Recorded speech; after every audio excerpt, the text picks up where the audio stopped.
minha convidada de hoje tem uma coleção de prêmios internacionais, trabalhou como roteirista para diretores como Eduardo Escorel e Roberto Berliner e está estreando na direção de uma ficção. Flávia Castro, um prazer te receber aqui. Prazer, Natália.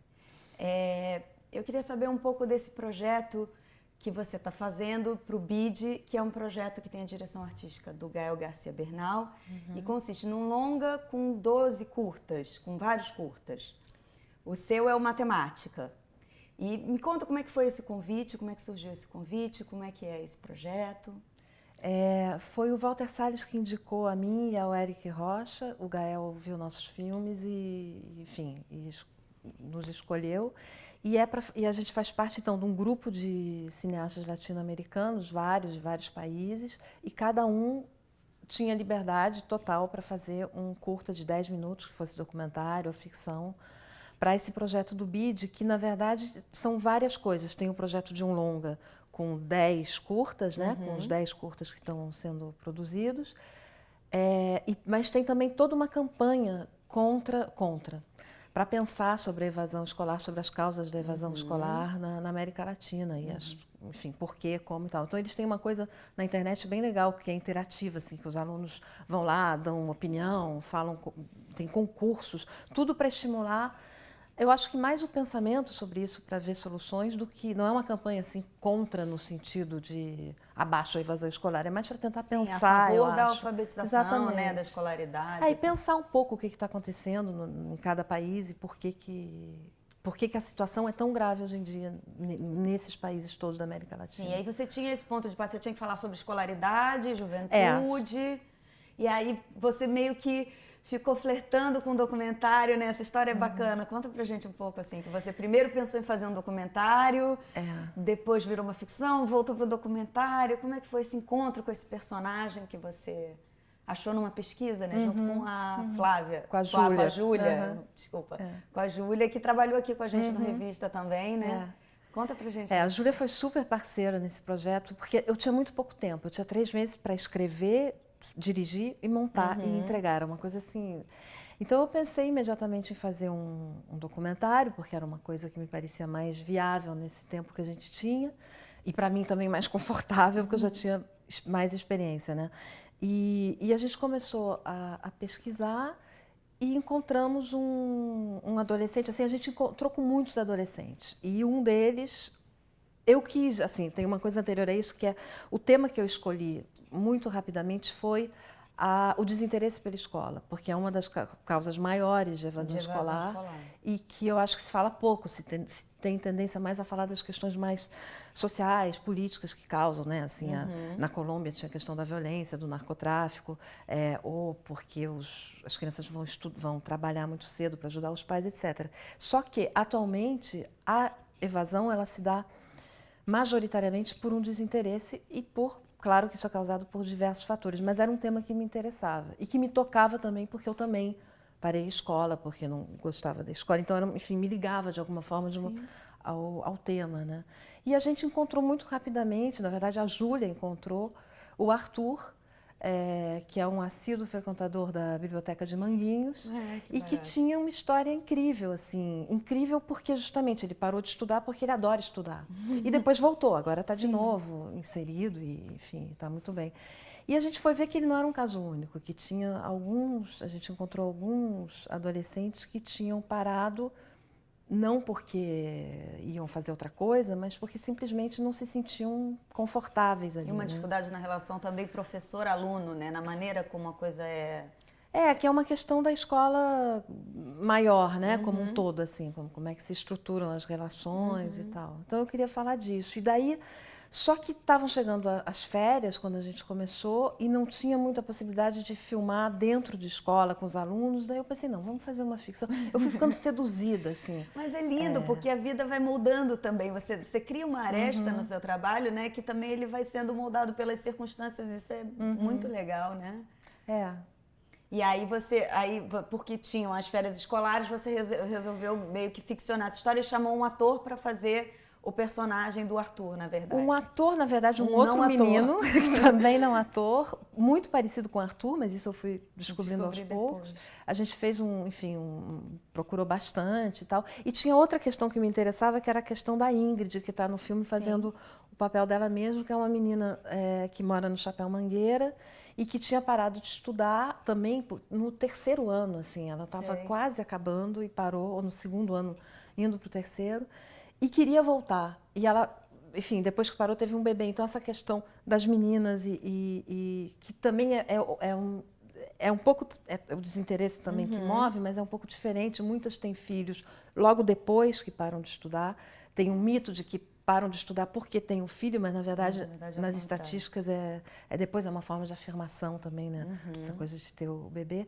E daí eu queria um filme silencioso, tinha isso também. Eu não queria fazer um documentário com muito blá blá em que o Arthur contasse a experiência dele. Eu queria uma coisa que a gente visse, que a gente meio que entrasse na história de outra forma. Você mostra a relação dele com o livro, né? O interesse dele, ele gosta de estudar, na verdade, né? Mas tem só uma dificuldade de se encaixar naquela estrutura, né? Assim, um pouco. É isso? É isso. Eu acho que ele e quase todos que estão naquela sala de aula, né? Assim, ninguém está muito... tem uma menina pintando a unha, outra está ouvindo... E o que é interessante é que a gente fez o filme todo com adolescentes de várias comunidades do Rio e eles diziam durante a filmagem, mas não é assim, a gente faz muito mais barulho. Jura? Eles botam funk, enfim, eles ficavam me contando situações.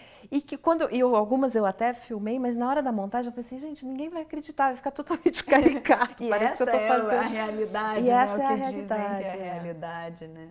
Que bacana. Mas assim, eu encontrei também com muitos professores super motivados e foi uma experiência bem interessante, assim, essa da pesquisa como se fosse para um documentário, porque tudo que está ali, de alguma forma, são coisas que foram contadas por eles e que fazem realmente parte, né, da realidade deles. No seu primeiro longa, que é o Diário de uma Busca, é um documentário e o ponto de partida é a história de militância política do seu pai, que culminou no exílio dele e depois na sua morte sob circunstâncias não muito esclarecidas. Mas também você mostra como é que todo esse período da ditadura ficou marcado para toda uma geração, né? Assim, como é que hoje essas pessoas estão reavaliando, essas pessoas que estavam envolvidas nesse processo, estão reavaliando tudo isso que aconteceu. Como é que foi para você a decisão de fazer esse filme?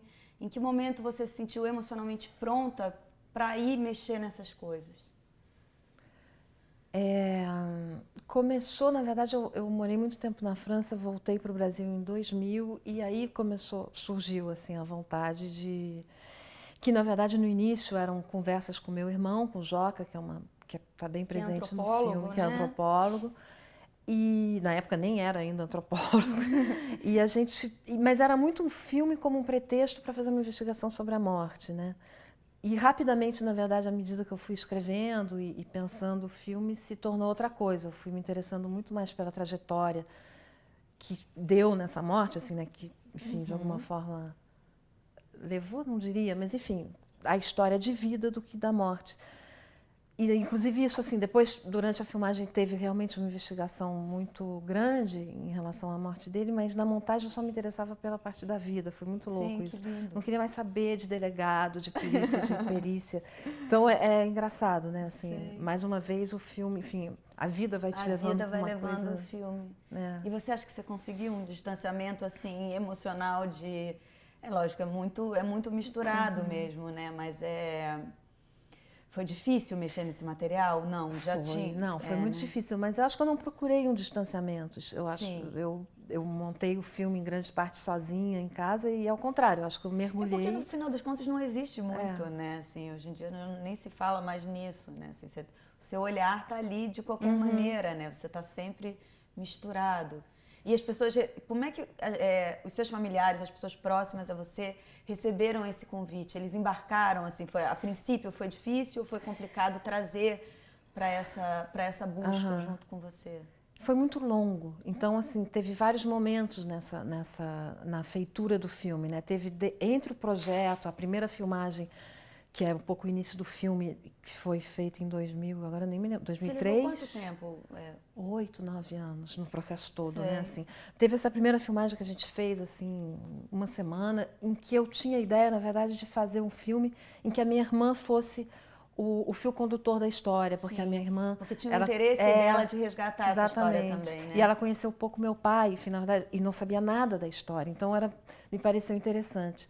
Só que depois dessa primeira semana eu me dei conta que não dava, porque eu queria dar, eu precisava do meu olhar, enfim, e daí eu comecei a conversar. Eu tenho uma produtora na França enfim, que a gente conversou muito, ela falou, não, precisa de você, do teu ponto de vista nessa história. E daí eu escrevi um texto que deu, na verdade, origem a...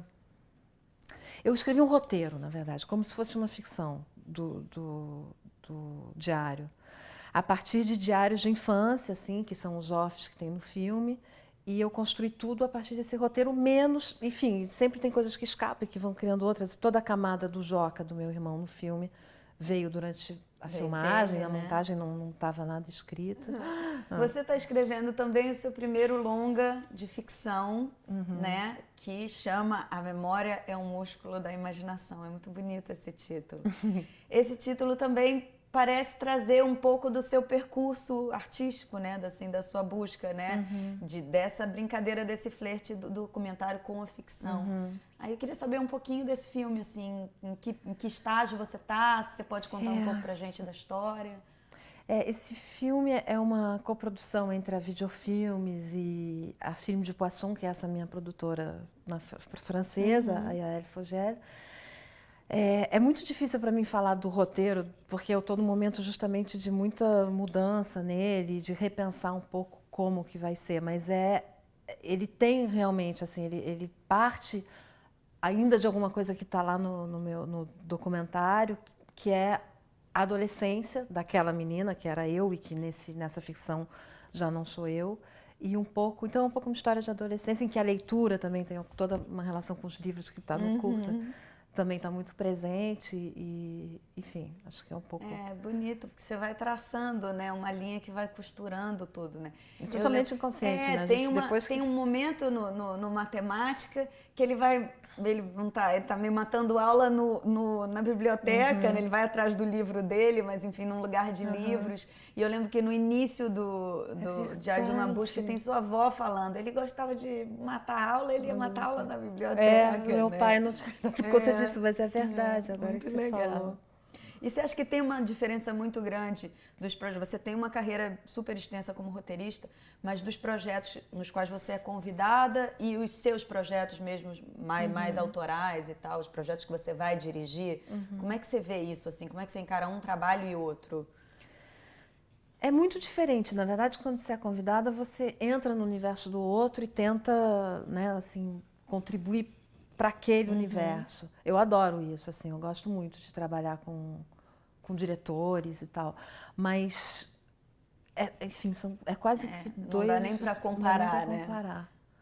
Você tem qual é o seu critério, assim, de escolha de trabalho, assim, você busca, quando você é convidada, coisas que tenham a ver com o que você está fazendo, não necessariamente, você gosta de visitar universos que não são seus, que são absolutamente diferentes, enfim, um convite para fazer o filme, sei lá, da Joelma. Eu gosto. Não tem nada a ver com o seu universo, né? Mas, de repente, eu vou lá brincar em outro lugar. Não, né? eu adoro isso. Adoro a possibilidade de sair justamente de um universo que eu conheço, que me é mais familiar, e ir para uma coisa assim que eu vou descobrir o mundo e um pensamento, um jeito até de pensar o cinema, de se relacionar com o cinema diferente.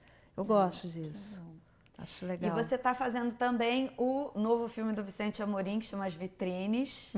Como é essa parceria com ele? Como vocês se encontraram? Como é que... Na verdade, o Vicente, isso é uma história bem legal, assim. A gente se conheceu, acho que para mim era o primeiro filme no qual eu estava trabalhando, para ele devia ser o primeiro ou o segundo. Éramos ambos estagiários, era um filme do Fábio Barreto, Luzia Homem, no interior do Ceará. Então a gente era os mais jovens assim da equipe, a gente ficou muito amigo e depois, enfim, eu fui para a França, a gente passou muito tempo sem se ver e se reencontrou e E daí ele viu o diário e me ligou e queria marcar, queria combinar, enfim, começou uma conversa assim sobre fazer alguma coisa ligada ao diário em ficção. Eu falei para ele que de jeito nenhum. Não quero mais, chega, tá bom. Tá bom, acabou. Mas a gente ficou muito assim, eu me interessei muito pelo que tinha tocado a ele no diário, a gente começou a conversar e chegamos numa outra história que ainda vem também, assim, de uma certa forma, da minha infância, mas já se mistura com elementos da infância dele, que apesar de totalmente diferente, quase assim, o oposto, tem muita coisa parecida, essa coisa de rompimento de vários países. Enfim, então foi muito legal a forma como a gente chegou nesse projeto e agora a gente ganhou um edital da Secretaria do Rio e eu vou começar a escrever o roteiro para ele dirigir. Você ainda vai começar, você ainda estão ainda estamos bem no iniciozinho, nessa mas primeira fase. Boa sorte, que bom, muito obrigada. Obrigada a por você ter vindo aqui. A gente fica por aqui. Se você quiser saber mais, tem o site revistadocinemabrasileiro.com.br e semana que vem a gente está de volta, eu e o Igor esperamos vocês. Até mais.